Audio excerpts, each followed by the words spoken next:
A very busy first week for the Trump administration. Yesterday, the president signed a series of executive orders, one of which focuses on the extreme vetting of refugees and immigrants from terror-plagued countries like Iraq and Syria. The president says he wants to keep radical Islamic terrorists out of the United States. It's countries that have tremendous terror, and it's countries that people are going to come in and cause us tremendous problems. Our country has enough problems without allowing people to come in who, in many cases or in some cases, are looking to do tremendous destruction. We are excluding certain countries, but for other countries, we're going to have extreme vetting.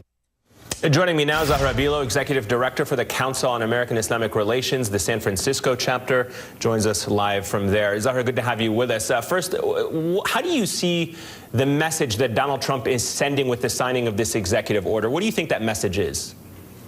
Thanks so much for having me, Ayman. Honestly, the message feels like national security theater.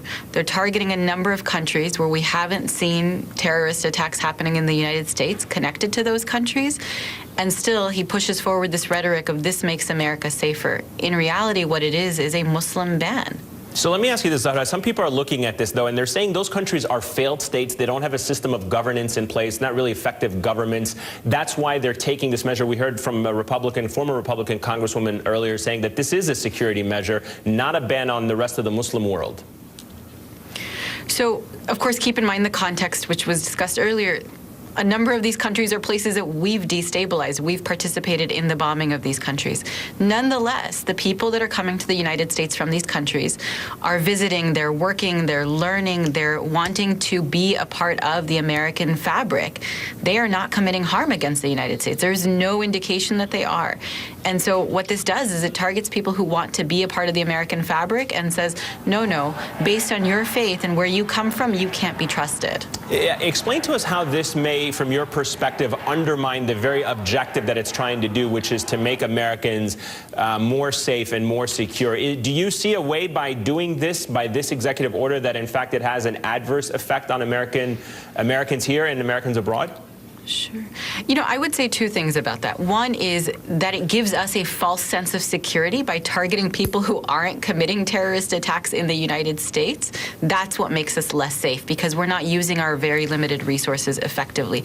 The other thing, of course, that it does is it entrenches the ISIS narrative, which is America is at war with Islam and Muslims, right? So it gives strength to the argument they're putting forward, which many of our past leaders, despite bad policy decisions, have at least been able to counter through their words. Here, Donald Trump is effectively saying it's us versus them. What are the legal challenges that your organizations and others plan on undertaking over the next several weeks, in particular to this issue and others that may be on your radar?